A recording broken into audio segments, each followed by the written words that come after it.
ఒకప్పుడు ప్రపంచమంతా 2 polarised countries మధ్యన ఉండేది. అంటే అమెరికా, రష్యా, యుఎస్ఎస్ఆర్, యుఎస్ఏ.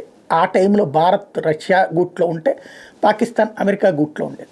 ఆ సందర్భంగానే 1971లో వార్ జరిగినప్పుడు, బంగ్లాదేశ్ వార్ జరిగినప్పుడు అమెరికా తన ముందు భారతదేశానికి వార్నింగ్ ఇచ్చింది, మీరు యుద్ధం ఆపండి అని. మనం ఒప్పుకోకపోయేటప్పటికి తన యుద్ధ నౌకలు పంపిస్తానంది భారత్ మీదకి. అప్పుడు పంపించింది భారత్ మీద కోసం అని చెప్పేసి, యుద్ధంలో పార్టిసిపేట్ చేసి మన వాటిని దెబ్బతీయడం కోసం పంపించింది.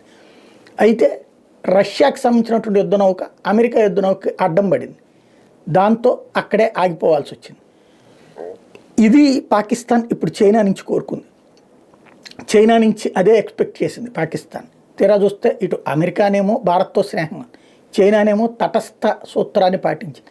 ఇద్దరు ఉగ్రవాదాన్ని మేము కూడా ద్వేషిస్తాం, మేము కూడా వ్యతిరేకిస్తాం, ఉగ్రవాదం ఏ రూపంలో ఉన్న ఊరుకోకూడదు, అదే సమయంలో ఐక్యరాజ్యసమితి చార్టర్ ప్రకారం దాని మీద పోరాడాలి, అంటే నిషేధం విధించడం ఇట్లాంటివి అంటూ ఓ పక్కన భారత్కి చిరాకు పెట్టిస్తూ, అదే సమయంలో పాకిస్తాన్కి తన సైన్యాన్ని ఇస్తానో సహకారం ఇస్తానో యుద్ధం చేస్తానో చెప్పలేదు. దాన్ని నమ్ముకుని యుద్ధంలోకి దిగినటువంటి పాకిస్తాన్కి పెద్ద సమస్య అయిపోయింది.